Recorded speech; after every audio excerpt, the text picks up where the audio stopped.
professional football player takes to Facebook to express his wide range of emotions in the aftermath of the Ferguson grand jury decision.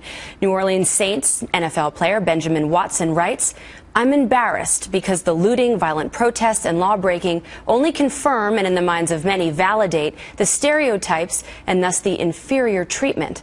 I'm offended because of the insulting comments I've seen that are not only insensitive but dismissive to the painful experiences of others. I'm hopeful because I know that while we still have race issues in America, we enjoy a much different normal than those of our parents and grandparents. I see it in my personal relationships with teammates, friends, and mentors. And it's a beautiful thing." That Facebook post going viral. And now Benjamin Watson joins us in an on-the-record exclusive. Benjamin, welcome. Thanks for having me. So I was reading some of the reports. You said that you were surprised by the reaction of this Facebook post, and I have to say, Benjamin, it's a beautiful post, and I think when someone like you comes out and really is able to put themselves in the shoes of both sides on this, and all we've seen is literally black and white, two very differing positions, you've seemingly put yourself in the middle and said, you know what, I can understand both, and people are really responding to it. I'm totally surprised by the response, honestly. They're just my thoughts, and when something like this happens, it's so hard to put your thoughts into words, and that's simply what I tried to do. You know, I do some writing from time to time, and whenever there's something that is bothering me or something that I can't quite put my emotions in the check, I write it down. And it's amazing when you write things down how you get to the different layers of your emotion and you kind of figure out how you truly feel. I was particularly taken with this one paragraph where you say that you're frustrated because pop culture, the movies, the music, glorifies these type of politician-citizen altercations and promotes this invincible attitude that continues to get young men killed in real life. Who would you point to in the culture that's responsible for that? And a lot of people say, where's the leadership to start to bring us out and move us forward and put us on a path to healing? Yeah, well, first of all, the leadership comes from the household. It comes from the family.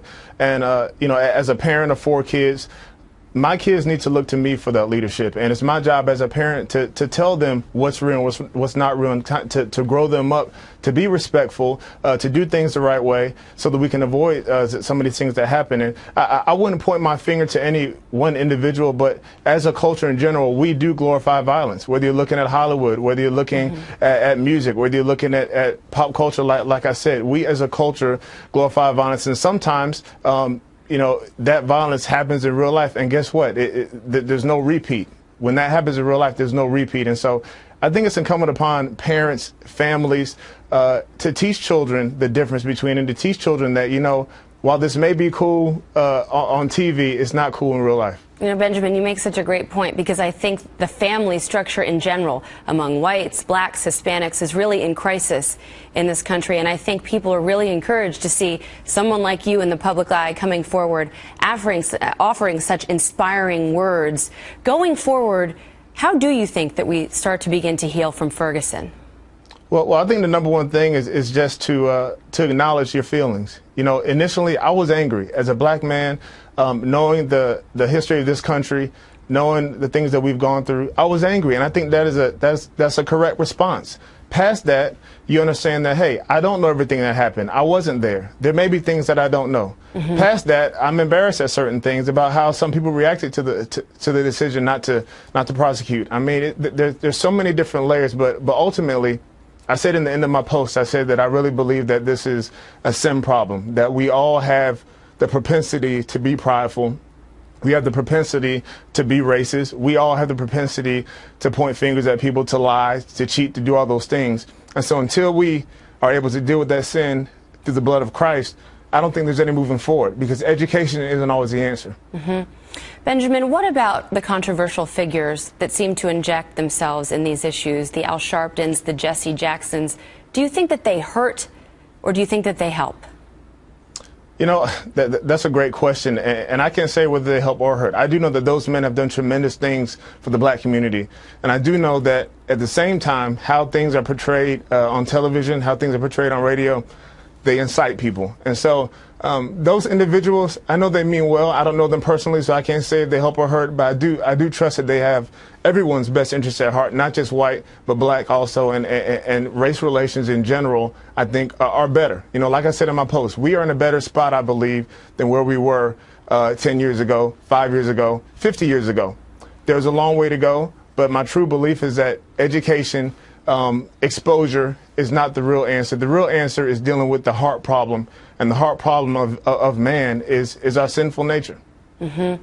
You know, you have, I'm sure, gotten mixed reviews, overwhelmingly encouraging, though. I was reading some of the comments on your post.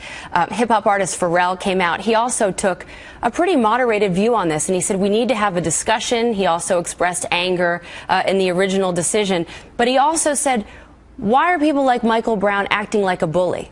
Let's have that conversation. Why is he behaving in this way? And I think both of you are sparking a debate which we need to have.